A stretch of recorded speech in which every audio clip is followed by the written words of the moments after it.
11 अप्रैल 2026 असलम अपनी शॉप पर मौजूद था। इंस्टा पर स्क्रॉलिंग कर रहा था।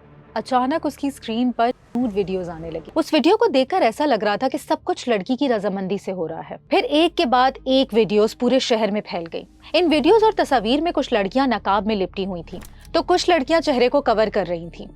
हर वीडियो में लड़कियां अलग अलग थी मगर लड़का एक ही था। गली, मोहल्ला, कॉलेज, यूनिवर्सिटी, कोचिंग, हर जगह इन वीडियोस की बातें होने लगी। कुछ लोग समझ रहे थे कि ये तस्वीर और वीडियोस एआई से बनाई गई हैं। कुछ लोगों का कहना था ये हकीकत है। जिसको ये भनक लग रही थी वो सब एक दूसरे से वीडियोस मांग रहे थे। इसके बाद एक एक करके कहानी के किरदार और राज खुलने लगे। तब मालूम हुआ कि असल खेल तो अभी शुरू हुआ है। अमरावती का चर्च वीडियो कांड जो धीरे धीरे उसकी एक एक परतें खुलती जा रही है। पहले तो किसी ने ध्यान नहीं दिया, लेकिन अब वीडियोस में सेम फेस की तकरीबन 8 लड़कियां हालत में बार बार दिखाई जा रही थी। वीडियोस मुख्तलिफ एंगल से शूट की गई थी, जैसे किसी ने सोच समझकर ये सीन्स को महफूज किया हो। लोगों ने गौर किया तो पता चला कि इन वीडियोस में जो लड़का है वो कोई और नहीं, उनके अपने इलाके का लड़का है। मगर कौन था वो? शरीफ, मासूम, लेकिन उसकी मासूमियत के पीछे छुपा था एक दरिंदा जो लड़कियों को इस्तेमाल करके अपनी पूरी कर रहा था। वो अकेला नहीं था, वो एक नेटवर्क का हिस्सा था। लेकिन सवाल यह है कि वो ऐसी वीडियोस बना के करता क्या था? क्या ये वीडियोस डालता था? कितनी लड़कियां उसके जाल में फंस चुकी थी? वो किन लड़कियों को टारगेट करता था? उसका क्रिमिनल रिकॉर्ड क्या था? आज की क्राइम स्टोरी ऐसी है जिसे देखकर आप भी अपनी बहन, बेटी, फुप्पो, खाला, कजन को कभी अकेला कॉलेज, यूनिवर्सिटी भेजने से पहले 1000 बार सोचेंगे। खैर, मैं ज्यादा सस्पेंस नहीं रखना चाहती, कहानी शुरू करते हैं।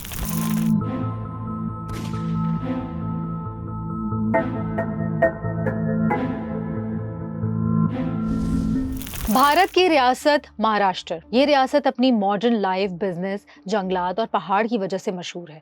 लेकिन हर चमकती हुई जगह के पीछे एक अंधेरा भी होता है और कभी कभी ये अंधेरा बहुत भयानक होता है।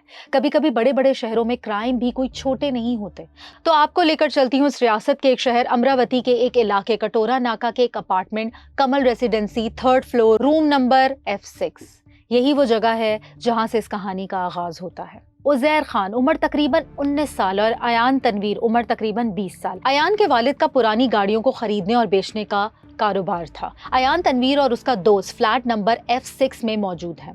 अपने मोबाइल फोन की गैलरी देख रहे हैं, चाय का कप हाथ में है और के पफ लगा रहे हैं। दोनों में दोस्ती काफी गहरी है।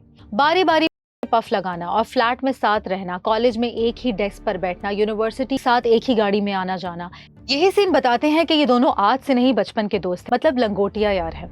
उज़ैर कहता है कि देख देख मेरे मोबाइल में ये किसकी फोटो है? अयान कहता है ये तो हमारी क्लास फेलो रमशा है। उज़ैर कहता है तेरे भाई की गर्लफ्रेंड है यार, और क्या? अयान कहता है मैं भी तुझसे कम नहीं हूँ, ये फोटो देख। ये सिर्फ शेखी नहीं थी, ये एक बीमार जहनियत का आगाज था जिसका अंजाम बहुत भयानक होने वाला था। अयान का मोबाइल भी लड़कियों की तस्वीर और वीडियो से भरा पड़ा था, लेकिन अभी तक ये सब एक आम सी बात लग रही थी, एक नॉर्मल नौजवानी का हिस्सा। लेकिन हकीकत इससे कई ज्यादा खतरनाक थी। अब मैं थोड़ा सा कहानी को क्लियर करती हूँ। अयान और Uzair dance clubs, night clubs, DJ parties, dance floors, coffee shops, वो ऐसी जिंदगी गुजार रहे थे जहां कोई रोक टोक नहीं, सिर्फ आजादी थी। अयान और उज़ैर BS सेकंड ईयर के स्टूडेंट थे। यूनिवर्सिटी में भी कोई बहुत अच्छे स्टूडेंट्स नहीं थे। सब क्लास फेलोज इन दोनों को बैक बेंचर्स के नाम से जानते थे। दोनों ने एक नहीं कई गर्लफ्रेंड्स बना रखी थी। एक गर्लफ्रेंड से ब्रेकअप हुआ तो दूसरी के पास, फिर तीसरी, फिर चौथी। गर्लफ्रेंड्स ये ऐसे चेंज करते थे जैसे इंसान कपड़े बदलता है। उन्हें एक से ज्यादा गर्लफ्रेंड्स रखने का शौक था। वो दोनों लड़के जो पढ़ाई से ज्यादा दूसरी चीजों में दिलचस्पी रखते थे, लेकिन अब सब कुछ बदलने वाला था। ये कहानी एक नया मोड़ लेने वाली थी। गर्लफ्रेंड का शौक अब कंपटीशन में बदलने वाला था और ये शौक अब एक जुर्म की दास्तान बनने वाला था। उज़ैर और अयान के बीच एक मुकाबला, एक कंपटीशन शुरू हो गया। दोनों ने एक प्लान बनाया, क्यों ना हम अपने शौक और पैशन को बिजनेस बनाएं, और फिर ये धंधा शुरू हो गया। उज़ैर और अयान का तरीका वारदात क्या था, वो किस तरह लड़कियों को अपने जाल में फंसा कर लाते थे, वो भी बताऊंगी। लेकिन उससे पहले ये सुन लें कि ये इंटरनेट पर वीडियोस वायरल होने के बाद क्या हुआ। महाराष्ट्र में अमरावती से जबरदस्त बवाल मचा हुआ है। सीएम देवेंद्र फडणवीस ने मामले के लिए SIT बना दी है। पूरे महाराष्ट्र में हलचल मच गई। पुलिस पर दबाव बढ़ने लगा, इन्वेस्टिगेशन तेज करने का ऑर्डर आया। इस भयानक नेटवर्क के सरगना को गिरफ्तार करने के लिए टीमें तश्कील दी गईं। 47 अफराद पर टीम बनाई गई इस केस की तफ्तीश के लिए, जिसे स्पेशल इन्वेस्टिगेशन टीम का नाम दिया गया। महाराष्ट्र के सीएम ने इस संगीन केस का नोटिस ले लिया, फुल प्रूफ इन्वेस्टिगेशन का हुक्म दे दिया और कहा कि टीम डायरेक्ट सीएम को रिपोर्ट करेगी। लेकिन जब इन्वेस्टिगेशन का आगाज हुआ तो सबसे हैरानकुन बात यह थी कि कोई विक्टिम सामने आने को तैयार नहीं था। ना तो कोई फैमिली, ना ही कोई फॉर्मल कंप्लेंट दर्ज करवाने के लिए तैयार था, क्योंकि सोसाइटी की एक तल्ख हकीकत ये है कि ऐसे हसास केसेस में लोग इंसाफ से ज्यादा बदनामी से डरते हैं और फिर वो अपने साथ होने वाले जुल्म को खामोशी से दफन कर देते हैं। एक बिटर रियलिटी को कबूल करते हुए अनजाने में ना सिर्फ वो खुद को नुकसान पहुंचाते हैं, बल्कि मुजरिम के हाथ और भी मजबूत कर देते हैं। वीडियोस की तादाद सैकड़ों में थी और जुर्म वाज़े था। तब अमरावती पुलिस ने मजबूर होकर खुद ही कदम उठाया और फिर एक्शन लिया गया और बगैर किसी शिकायत के केस दर्ज करके तफ्तीश शुरू कर दी गई। मुखबिरों और ह्यूमन इंटेलिजेंस को भी एक्टिव किया गया और आखिरकार 11 अप्रैल 2026 को 19 साल अयान अहमद तनवीर को पुलिस ने गिरफ्तार किया। अब तक लव ट्रैप के मास्टरमाइंड अयान अहमद समेत 8 लोगों की गिरफ्तारियां हो चुकी हैं। शुरू में तो अयान सारी बातों से इनकार कर देता है। मैं कुछ नहीं जानता, मेरा कोई ऐसा शौक नहीं है, मगर मैंने ये वीडियोस नहीं बनाई। पुलिस ने सख्ती से सवालात किए। 2-4 छमाटे खाने के बाद अब जो उसने इंकशाफात किए वो और ज़्यादा हैरानकुन थे। पुलिस ने सबसे पहला सवाल किया, तुमने ये धंधा शुरू कैसे किया? अयान ने नज़रें ऊंची की और बोलने लगा, मैंने आज से तकरीबन 6 महीने पहले एक कोचिंग सेंटर में एडमिशन लिया। वहाँ मैंने अपना एक इमेज बनाया, अपने आप को एक अमीर बाप का बेटा दिखाया, हाथ में आईफोन, ब्रांडेड कपड़े, ब्रांडेड जूते, महंगी बाइक। साहब, मैं जानता था कि लड़कियों को बस यही शश्के तो पसंद है। लड़का खूबसूरत हो, पैसे वाला हो, लग्जरी गाड़ी हो, पार्टीज करता हो, फुल अयाश हो। बस लड़कियां यही सब कुछ देखकर पिघल जाती हैं। बस यही कमजोरी पकड़ ली थी मैंने लड़कियों की। फिर उसके बाद मेरे दिमाग में भी यही प्लान आया, क्यों ना मैं ऐसी लड़कियों को अपने जाल में फंसाऊं और फिर किसी भी तरह अपने फ्लैट पर ले आऊं, उनके साथ वीडियोस बनाऊं और बाद में उन्हें मेल करूं और इससे मैं खूब पैसा कमाऊंगा। लड़कियों पे मैंने खूब पैसे खर्च किए और फिर ये पैसा वापस भी तो लेना था।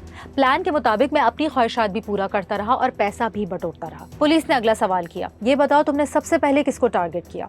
उसने मुस्कुराते हुए कहा, अपने कोचिंग की एक लड़की को, जो अमरावती के बस स्टॉप पर ऑनलाइन कैब का वेट कर रही थी। मैंने उसे कहा कि यही मेरा डेली रूट है, तुम मेरे साथ आना चाहो तो आ सकती हो, तुम्हारे पैसे बच जाएंगे, वक्त बचेगा, ट्रैफिक से भी जान छूट जाएगी। साहब, वो मान गई, इस बात पर राजी हो गई। 1-2 महीने में हम रिलेशनशिप में आ गए और जब मैंने देखा कि लड़की को मैंने पूरी तरह एतमाद में ले लिया है और वो आंखें बंद करके मुझ पर भरोसा कर सकती है, तो अब मैंने अपना अगला कदम उठाया। मैंने उसे अपने फ्लैट F6 पर बुलाया और वहाँ हर लम्हे को मैंने कैमरे में रिकॉर्ड किया। पुलिस ने पूछा, तुम्हारे दोस्त उज़ैर का क्या किरदार था इस पूरे खेल में?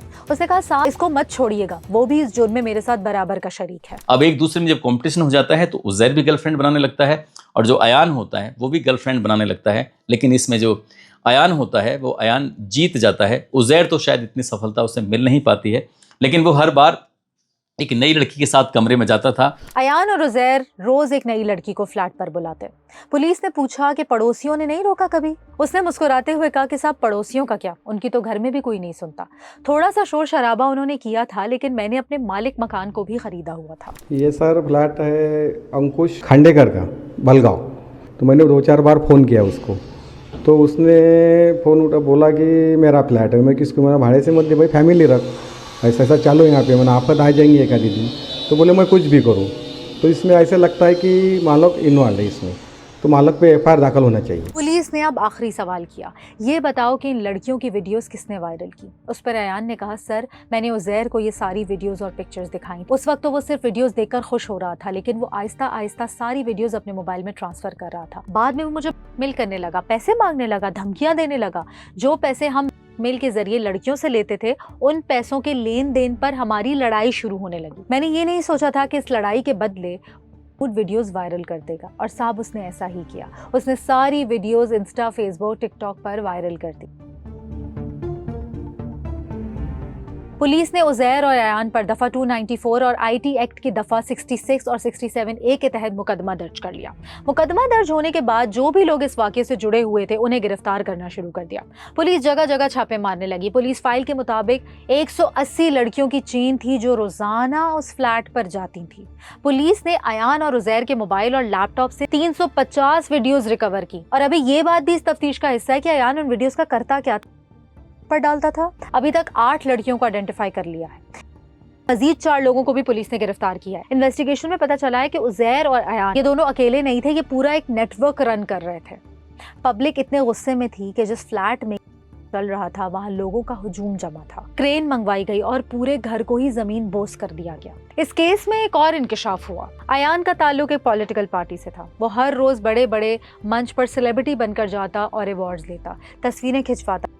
मसला वही था, अयान के खिलाफ बोलने को कोई तैयार नहीं था, कोई शिकायत नहीं। तब पुलिस ने एक गैर मामूली कदम उठाया। पुलिस ने विक्टिम्स को कहा कि आप थाने मत आएं, हम आपको एक नंबर दे रहे हैं, लेडीज पुलिस ऑफिसर आपसे रब्ता करेंगी। अगर चाहें तो हम आपके घर आएंगे या किसी खुफिया मुकाम पर मिलेंगे, और सबसे अहम, आपका बयान मुकम्मल तौर पर महफूज होगा। सिर्फ अदालत में ही वो बयान खुलेगा। लेकिन आज भी कोई विक्टिम सामने आने को तैयार नहीं है, कोई फैमिली बयान देने को तैयार नहीं है। उसकी वजह कोई भी हो सकती है। लोगों का कहना है उस फ्लैट तक लड़कियों का खुद चलकर जाना, वीडियोस बनाना और सब कुछ रजामंदी के साथ होना इस बात को जस्टिफाई करती है कि कल्प्रिट सिर्फ अयान और उजैर और वो 4 लोग जो गिरफ्तार हुए वो नहीं, बल्कि उसके जिम्मेदार विक्टिम्स खुद भी हैं। आपकी क्या राय है, कमेंट में जरूर बताइएगा।